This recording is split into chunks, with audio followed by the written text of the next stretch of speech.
Good evening students. बेटा ये हमारा चैप्टर सेकंड है, कंपोनेंट्स ऑफ फूड।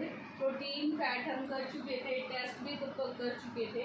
आज हम विटामिन से स्टार्ट करते हैं। विटामिन्स की बात करते हैं। विटामिन्स एंड मिनरल्स दोनों ही इम्पॉर्टेंट हैं। विटामिन्स और मिनरल्स प्रोटेक्टिव फूड इनको बोला गया है। टोटल विटामिन्स अभी तक जो नोन है वो बेटा 15 विटामिन्स हैं।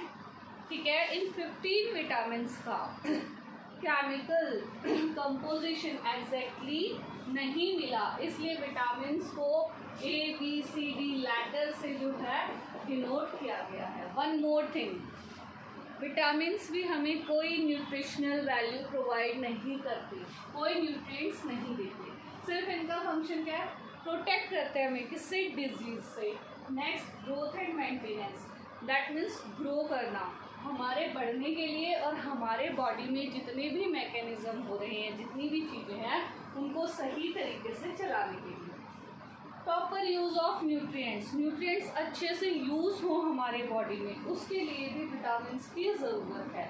विटामिन्स बेसिकली जो हमारे पास हैं, बी को बी कॉम्प्लेक्स बोलते हैं, COMPLEX, that means vitamin B में और भी बहुत सारे विटामिन हैं। कौन कौन से, B1, B2, B4, B6, B9 and B12, इसलिए इसको बी कॉम्प्लेक्स बोलते हैं। दैट मीन्स इन सब विटामिन को मिला के हम बी कॉम्प्लेक्स विटामिन बोलते हैं। इसका कहने का मतलब ये हुआ कि जब आप विटामिन बी की बात करते हैं तो विटामिन बी अकेला नहीं है, वो एक कॉम्प्लेक्स है B1, B2, B4, B6, B9 and B12 का। ठीक है, तो A बी कॉम्प्लेक्स, C बाकी सब अकेले हैं, vitamin D, vitamin E, vitamin के। अब विटामिन्स की जब हम बात करते हैं तो विटामिन्स जो है बहुत एसेंशियल है। इवन वुमेन्स को भी विटामिन्स एंड मिनरल्स बहुत प्रॉपर अमाउंट में चाहिए होते हैं। क्यों? क्योंकि ये प्रोटेक्टिव फूड है, डिजीज से प्रोटेक्ट करने के लिए। इसलिए बच्चों को फ्रेश फूड खाने चाहिए, फ्रूट्स खाने चाहिए, ठीक है, ताकि उन्हें vitamins and minerals proper amount में मिले। अब बात करते हैं विटामिन्स की। विटामिन्स को दो कैटेगरी में डिवाइड करा गया है, soluble, water soluble, water soluble और बेटा फैट सॉल्युबल। उनकी सॉल्युबिलिटी के अकॉर्डिंग, सॉल्युबिलिटी क्या होती है, घुलनशीलता, वो किस में घुलते हैं। अगर हम vitamin A, D, E, K की बात करें तो ये फैट सॉल्युबल है। फैट सॉल्युबल मीन्स ये फैट में घुलते हैं। लेकिन vitamin A, D, E, K की बात करें, बचा कौन सा, vitamin B complex and C, vitamin C. ये दोनों बेटा वाटर सॉल्युबल हैं। विटामिन बी और विटामिन सी पानी में घुल जाते हैं। विटामिन सी जैसे सिट्रस फ्रूट्स में होता है, वाटर में डिजोल्व करके घुल जाता है। ठीक है, बी एंड सी जो है वाटर सॉल्युबल है। अब हम इनके अमाउंट की बात करते हैं। mg means milligram. ठीक है, विटामिन ए की बात करें 0.5 मिलीग्राम में हमें चाहिए, ए की बात करें 0.01 मिलीग्राम चाहिए। आपकी बुक में चार्ट दे रखा है कि कौन सा विटामिन कितने अमाउंट में चाहिए। जैसे विटामिन B1 0.75 मिलीग्राम चाहिए, तो इस तरीके से इनकी अमाउंट बता रखी है, कौन सा आपको किस अमाउंट में चाहिए। नेक्स्ट, अब हम बात करते हैं जो आपकी बुक में विटामिन्स की टेबल है, उसमें से मैंने सिर्फ इम्पॉर्टेंट पॉइंट्स उठाए हैं जो जनरली आपको पता होना चाहिए। विटामिन ए की बात करें बेटा, इसके लिए, इन विटामिन्स के लिए आप NCERT की टेबल भी यूज़ कर सकते हो, मिनरल्स की भी है उसमें, ठीक है, और उसमें विटामिन से और विटामिन से रिलेटेड डेफिशिएंसीज भी बता रखते हैं। विटामिन ए की बात करते हैं, ग्रोथ में, बढ़ने में तो हेल्प करेगी। इसका मेन है विजन, विजन मीन्स देखना, आई साइट के लिए विटामिन ए बहुत ज़रूरी है। और उसके लिए क्या खाओगे, आपको पता है इसके लिए क्या अच्छा होता है, कैरेट, गाजर, ग्रीन लीफी वेजिटेबल्स। ठीक है, इतना आपको पता होना चाहिए विटामिन ए के बारे में। क्योंकि विटामिन बी कॉम्प्लेक्स है तो इसमें हम हर एक पार्ट की बात करेंगे। विटामिन B1 ग्रोथ के लिए, ऑब्वियसली बढ़ने के लिए। लैक्टेशन होता है जब मिल्क देते हैं, दूध दिया जाता है जिस टाइम पे, जैसे काऊ जब उसको बछड़ा हो जाता है तो उसके बाद वो क्या करते हैं, उसका लैक्टेशन पीरियड स्टार्ट हो जाता है, दैट मीन्स वो दूध देना स्टार्ट कर देते हैं। तो उस पीरियड में प्रेगनेंसी के टाइम पे, दैट मीन्स जब वो न्यू वन को बॉर्न करेगी उस टाइम पीरियड पे विटामिन B1 की ज़रूरत होती है। मिल्क, सोयाबीन दोनों में ही विटामिन B1 होता है। इसके अलावा और भी सोर्सेज है, ग्रीन लीफी वेजिटेबल्स भी, ये ज़्यादातर येलो चीज़ों में जैसे पपाया वगैरह है विटामिन B होता है। B2 की बात करें रिप्रोडक्शन के लिए, रिप्रोडक्शन होता है ऑफस्प्रिंग्स पैदा करने के लिए, दैट मीन्स नए बेबी पैदा करने के लिए उस टाइम B2 की रिक्वायरमेंट होती है, vitamin B2। Lactation again milk giving period जो बर्थ से लेके स्टार्ट होता है बच्चे के। रेस्पिरेशन सांस ले जाना, ठीक है, ब्रीदिंग प्रोसेस जिसमें होता है, रेस्पिरेशन होता है ऑक्सीजन की प्रेजेंस में जो फूड ब्रेक डाउन होता है वहाँ पे भी B2 की ज़रूरत होती है। मिल्क और बीन्स में प्रेजेंट होता है। नेक्स्ट B4 जो आपकी बुक में नहीं दे रखा और B6 भी नहीं दे रखा। B4 ATP बनाने में, ATP होता है एडिनोसिन ट्राइफॉस्फेट, एनर्जी मॉलिक्यूल है, वो ATP बनाने के लिए B4 यूज होता है, ठीक है, ATP की फॉर्मेशन में। वेजिटेबल्स, फ्रेश फ्रूट्स इसके एग्जाम्पल हैं। तो ये आपको सिंपली पता होना चाहिए B4 कहाँ यूज होता है। B6 एंटीबॉडीज़ बनाने में, एंटीबॉडीज़ हमारा बॉडी बनाता है किसी भी डिजीज से लड़ने के लिए, वहाँ पे B6 जो है हेल्प करता है। इसके source milk, cereals. Vitamin B complex में आप सोर्स इकट्ठे लिख सकते हो विटामिन B के। Next is B9। B9 maturing RBC को मैच्योर करने में, बढ़ने में, बड़ा होने में जो है हेल्प करते हैं। ग्रीन लीफी वेजिटेबल्स इसके सोर्स है। B12 की बात करते हैं, ब्लड के लिए ये बहुत इम्पॉर्टेंट है, आपको पता होना चाहिए विटामिन B12 से भी अनीमिया होता है। आप लोगों ने सिर्फ आयरन से सुना है ना, विटामिन B12 से भी अनीमिया होता है, वो थोड़ा डिफरेंट तरीके का होता है। ब्लड को अच्छे से मेंटेन करने के लिए, हीमोग्लोबिन प्रॉपरली होने के लिए, ठीक है, blood RBC red blood cells का अच्छे से जो है वर्क होने के लिए, ब्लड को प्रॉपरली चलने के लिए विटामिन B12 की ज़रूरत होती है। इसका एग्जाम्पल लीवर है और भी आप ग्रीन लीफी वेजिटेबल्स भी डाल सकते हो, ठीक है।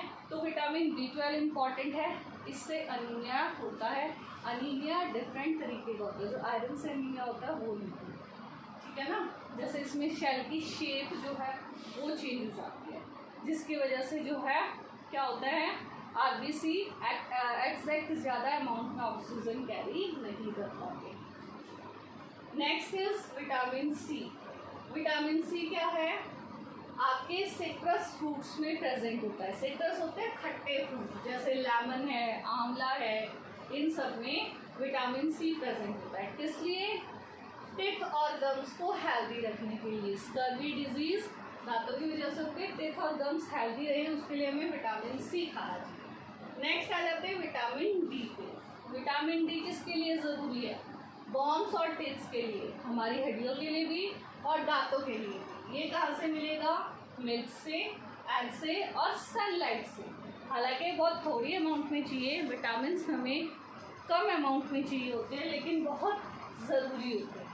तो vitamin D bone and teeth को हेल्दी रखने के लिए, स्वस्थ रखने के लिए जो है विटामिन D की आपको ज़रूरत है, ठीक है। आपने देखा होगा कुछ छोटे बच्चों की टांगें ऐसे यूं मुड़ सी जाती है, रिकेट्स डिजीज हो जाती है। यदि आप आगे पढ़ोगे डेफिशिएंसी डिजीज, तो उसको विटामिन D प्रॉपर अमाउंट में नहीं मिला होता है, इसलिए ऐसा हो जाता है। Next vitamin E, reproduction. Again term आई है रिप्रोडक्शन, ऑफस्प्रिंग्स पैदा करना, that means new baby, newborn babies जो है वो पैदा करना, उसमें विटामिन E की ज़रूरत होती है। टमाटोज, बटर, इसमें आपको विटामिन E मिलेगा। नेक्स्ट है विटामिन K। विटामिन K भी बहुत इंपॉर्टेंट है, क्लॉटिंग ऑफ ब्लड, ब्लड को क्लॉट करने में, दैट मीन्स रोकने में इसका बहुत इम्पॉर्टेंट रोल है। प्रोटीन्स के साथ साथ विटामिन K के साथ साथ कैल्शियम का भी फंक्शन है ये ब्लड क्लॉटिंग का। कैबेज, कैलीफ्लावर, ये जो है इसके सोर्स है।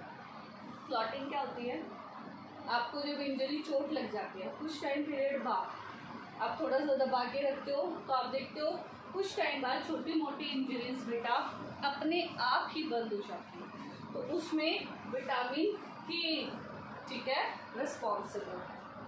नेक्स्ट हम टेस्ट की बात करते हैं, विटामिन सी के टेस्ट की। विटामिन सी के टेस्ट के लिए हमें यहाँ पे स्टार्च का यूज़ करना पड़ेगा। पहले स्टार्च टेस्ट करना पड़ेगा। कैसे? हमें कोई भी पोटैटो के अंदर स्टार्च होता है, क्रश करो उसे उसमें 5 ml वाटर डालो, उसको अच्छे से बॉयल करो। बॉयल करने के बाद जब वो ठंडा हो जाए तो उसमें आयोडीन सॉल्यूशन डालो। आयोडीन सॉल्यूशन डालोगे तो आपको पता है स्टार्च है, ब्लू ब्लैक कलर हो जाएगा। जब ब्लू ब्लैक कलर हो जाए बेटा, उसके बाद आप कोई भी जूस, कोई भी फ्रूट या कोई भी जूस, सिट्रस फ्रूट्स आप लेते हो, जैसे लेमन ले लिया या जूस ले लिया, आंवले का जूस ले लिया, ठीक है, इस तरीके से आप क्या करोगे, ड्रॉप बाय ड्रॉप उस टेस्ट ट्यूब में डालोगे और उसका ब्लू कलर धीरे धीरे ड्रॉप करके डालना है, एकदम से सारा नहीं डाल देना है, ठीक है, एक एक ड्रॉप करके डालोगे। धीरे धीरे वो ब्लू कलर जो है वो क्या हो जाएगा, डिसअपियर हो जाएगा। डिसअपियर का मतलब हट जाएगा, दिखना बंद हो जाएगा। उसकी जगह कौन सा कलर आ जाएगा, लाइट ब्राउन कलर। अगर लाइट ब्राउन कलर आ जाता है तो दैट मीन्स जो आपने जूस लिया है उसमें विटामिन सी था, और अगर वो कलर नहीं आता है तो दैट मीन्स उसमें विटामिन सी नहीं था।